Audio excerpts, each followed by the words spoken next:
September 1st, that's when that plane took me to September 1st, where my birthday was, so then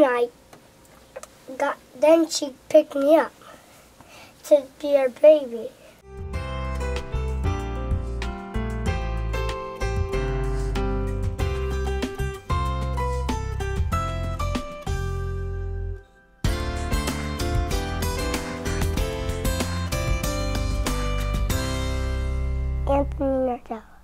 Gianna Grace Zanoni, and I'm 6 years old.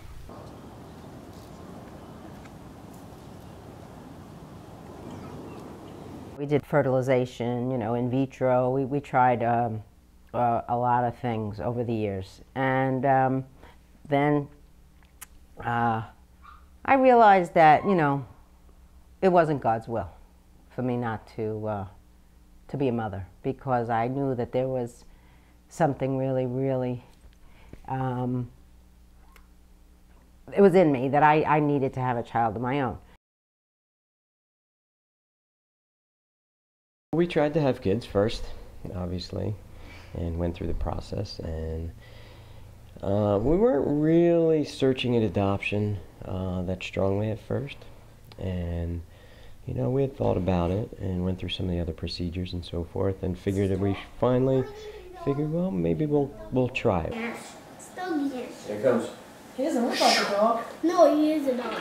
Whoa! It's the culture out there in California. Gianna is 100% Mexican, and in the area that she lived in Yuba City, California, it was not unusual for teens to be pregnant and delivering babies. The birth mother had 3 other children at the time, was unable to afford having a 4th child, was living with her parents in a small little house.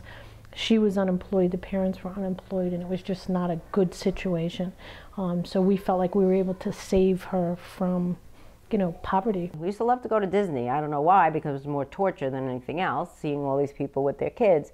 But we went to Disney, just the 2 of us, and it was in March of 2003. And we were on the plane coming home, and there was a woman with a baby who was about 2 years old sitting directly in front of us. And the baby was laughing the entire way home. This baby was so wonderful, and I cried the whole ride home. And I looked at him, my husband, and he looked at me, and he said, you really want to adopt, don't you? And I said, yeah. And so we decided we were going to adopt from that day.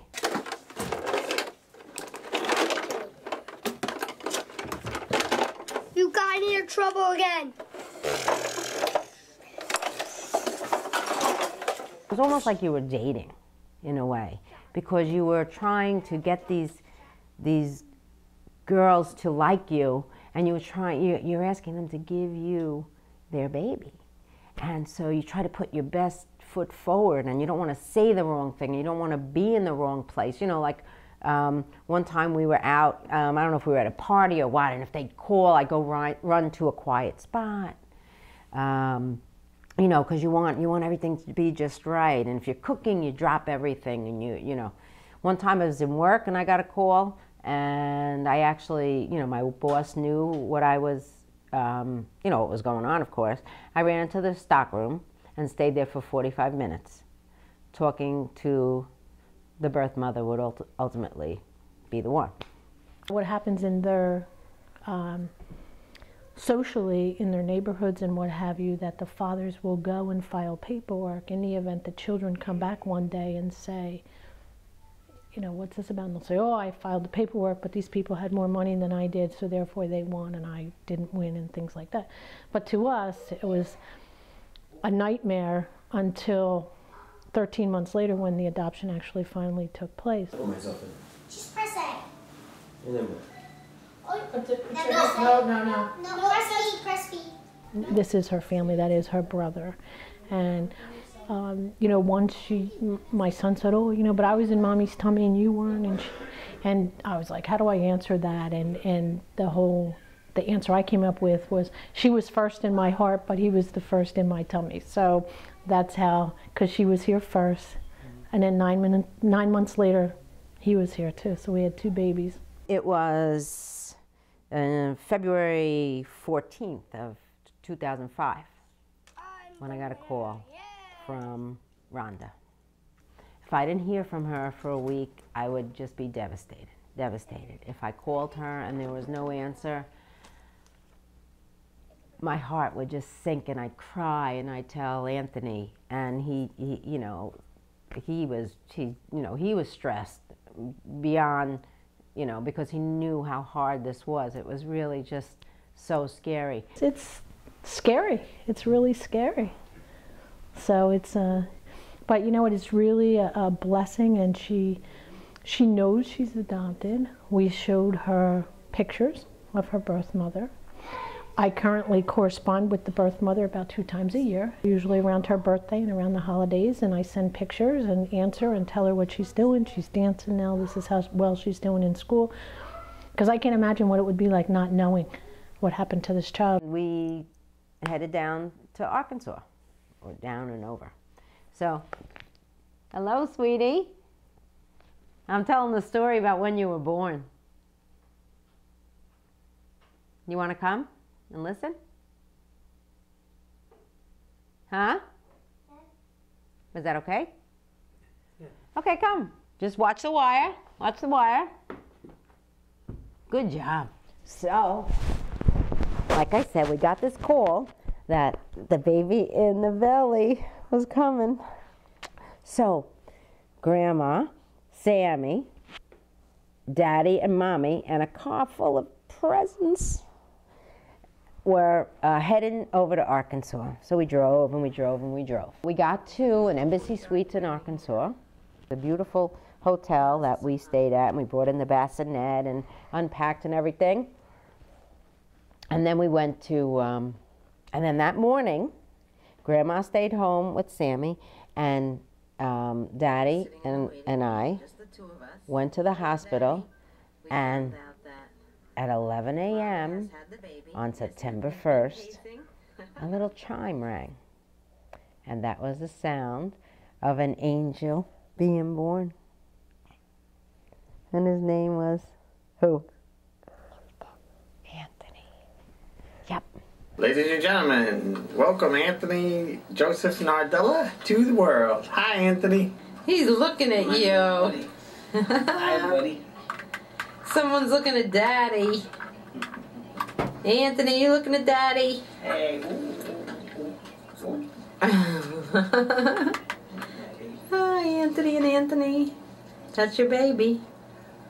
That's my son. And at one point, the birth mother had written me an email. She had been in, I don't know, I want to call it an altercation or whatever, but she got shot at with a gun. And the bullet went into her back and would have gone through. In the email, she said this would have gone through the car seat in the back seat had Gianna been in it. We got home.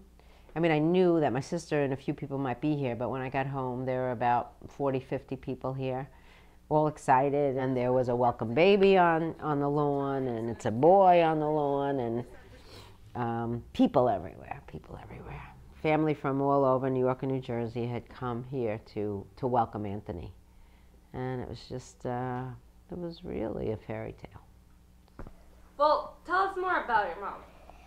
I love her, and sometimes I really love her a lot. Does your mom do a lot for you? Uh-huh. Like what? Like she reads me a story at nighttime, and she feeds me, and she takes care of me. Where were you born? In California. Yeah? Cool. And what makes you special? Because I was adopted. If she continued to live there, would she have grown up in the same kind of community and being pregnant herself at a young age and having children and what have you? So we're hoping that we saved her from that kind of life and give her a better life. She a good mom? Mm-hmm. Gonna trade me in? No. Oh, okay. Just checking. I would tell anyone that if you feel you're meant to have a baby, that you should do everything you can to get that baby, because he's the love of our lives. He's He's everything. He's everything. I think she was saying that she was happy that she had a son. Do you know why she was happy? Because she has me. And she loves me. And are you happy to have her? Yes. What else are you happy about? Mom's tearing.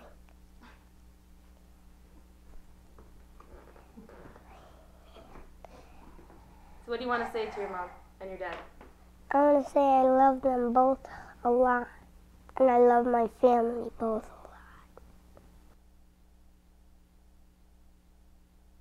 a lot. Okay.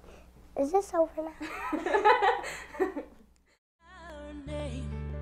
You adopted me into your family in the spring when I turned 4. You changed my life forever, so forever I am yours. You will always be mom and dad to me. Can I ask you a question? Does this make me look fat?